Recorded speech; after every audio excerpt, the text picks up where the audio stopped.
ಸ್ಮೃತಿ ಇರಾನಿ ಅಮೇಠಿಯಲ್ಲಿ 19ರಲ್ಲಿ ಗೆದ್ದಿದ್ರು, 24ರಲ್ಲಿ 50,000 ಮತಗಳ ಅಂತರದಿಂದ ಹಿನ್ನಡೆ. ಗಾಂಧಿನಗರದಲ್ಲಿ ನಿರೀಕ್ಷಿತ ಅಮಿತ್ ಶಾ ಗೆಲುವು.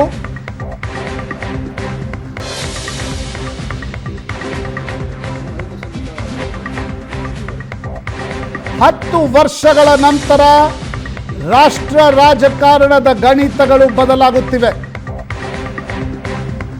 ಬಿಜೆಪಿ -63 ಇಲ್ಲಿಯವರೆಗೆ, -64 303ರಲ್ಲಿತ್ತು, 239ರಲ್ಲಿ ಬಿಜೆಪಿ ಮುನ್ನಡೆಯಲ್ಲಿದೆ. That is -63. ಉತ್ತರ ಪ್ರದೇಶ್ ಮತ್ತು ಪಶ್ಚಿಮ ಬಂಗಾಳದ ಏಟು ಬಿಜೆಪಿಗೆ ಕಾಸ್ಟ್ಲಿ ಆಗಿದೆ. 294 NDA, ಅದರಲ್ಲಿ 241 ಬಿಜೆಪಿ. ಸುನೀಲ್ ಬೋಸ್ ಮೊದಲ ಬಾರಿ ಸಂಸತ್ ಪ್ರವೇಶಿಸ್ತಾ ಇದ್ದಾರೆ. ಸಚಿವರ ಮಕ್ಕಳಿಗೆ ಟಿಕೆಟ್ ಕೊಟ್ಟಿರುವ ಪೈಕಿ 3 ಸಚಿವರ ಮಕ್ಕಳು ಸುನೀಲ್ ಬೋಸ್, ಪ್ರಿಯಾಂಕಾ ಜಾರಕಿಹೊಳಿ ಮತ್ತು ಸಾಗರ್ ಖಂಡ್ರೆ ಬಹುತೇಕ ಸಂಸತ್ ಪ್ರವೇಶಿಸುವ ಸಾಧ್ಯತೆಗಳು ಸ್ಪಷ್ಟವಾಗಿ ಕಾಣ್ತಾ ಇವೆ. 294 NDA. ಹಾಸನದಲ್ಲಿ ಪ್ರಜ್ವಲ್ ರೇವಣ್ಣಗೆ ಪೊಲಿಟಿಕಲಿ ಇಲೆಕ್ಟ್ರಲಿ ಕೂಡ ಭಾರಿ ಮುಖಭಂಗ.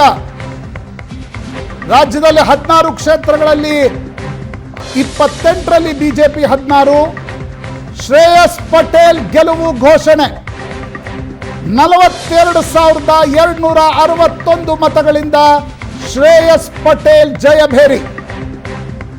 ಪ್ರಜ್ವಲ್ ರೇವಣ್ಣಗೆ ಭಾರಿ ಮುಖಭಂಗ.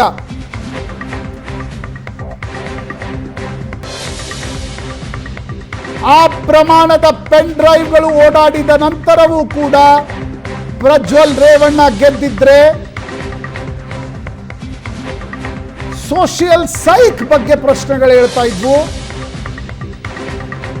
ಪ್ರಜ್ವಲ್ ರೇವಣ್ಣ ಭಾರಿ ಮುಖಭಂಗ. ಪ್ರಜ್ವಲ್ ರೇವಣ್ಣ ಎದುರು 42,000 ಮತಗಳ ಅಂತರದಿಂದ ಶ್ರೇಯಸ್ ಪಟೇಲ್ ಗೆದ್ದಿದ್ದಾರೆ. ಕಳೆದ ಬಾರಿ ಹೊಳೆನರಸೀಪುರದಲ್ಲಿ ರೇವಣ್ಣ ವಿರುದ್ಧ 2,000 ಮತಗಳ ಅಂತರದಿಂದ ಶ್ರೇಯಸ್ ಪಟೇಲ್ ಸೋತಿದ್ರು. ಈ ಬಾರಿ ಹಾಸನದ ಜನ ಕೈ ಹಿಡಿದಿದ್ದಾರೆ.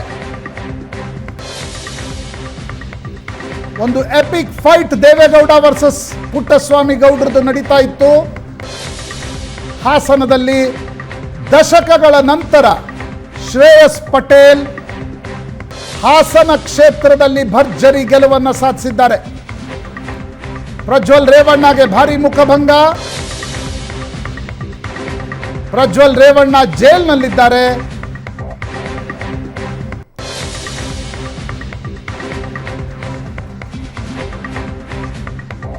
ಸ್ವಕ್ಷೇತ್ರ ಹೊಳೆನರಸೀಪುರದಲ್ಲೂ ಕೂಡ ಪ್ರಜ್ವಲ್ ರೇವಣ್ಣ ಲೀಡ್ ಸಿಕ್ಕಿಲ್ಲ.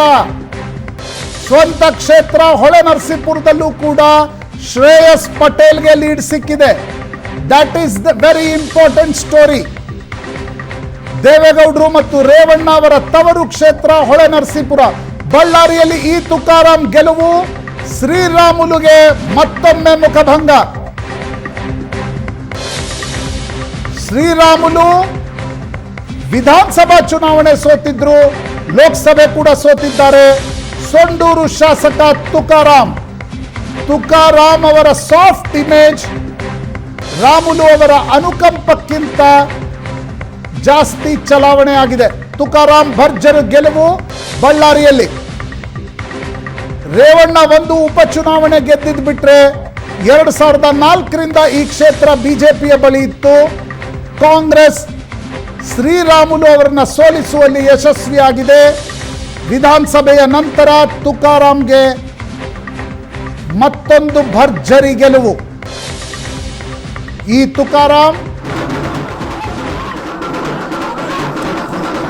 ಮಂಡ್ಯದಲ್ಲಿ ಕುಮಾರಸ್ವಾಮಿ ಮಂಡ್ಯಕ್ಕೆ ತಲುಪಿದ್ದಾರೆ. ವಿಜಯೋತ್ಸವದ ದೃಶ್ಯಗಳು.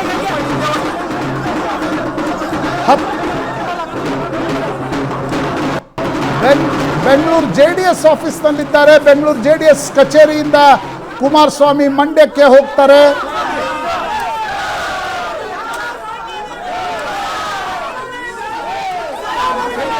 ಬಿಜೆಪಿ ಜೊತೆ ಕೈ ಜೋಡಿಸುವ ಕುಮಾರಸ್ವಾಮಿ ನಿರ್ಧಾರ ಯಶಸ್ವಿಯಾಗಿದೆ. 3ರಲ್ಲಿ 2 ಸೀಟ್ಗಳನ್ನು ಜೆಡಿಎಸ್ ಗೆದ್ದುಕೊಂಡಿದೆ.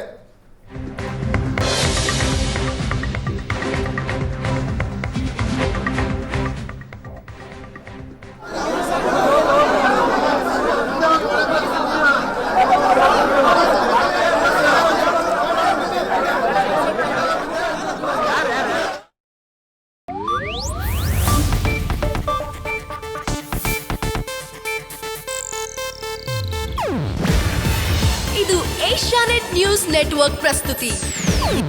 ನೀವು ನೋಡ್ತಿದ್ದೀರಾ ಏಷ್ಯಾನೆಟ್ ಸುವರ್ಣ ನ್ಯೂಸ್.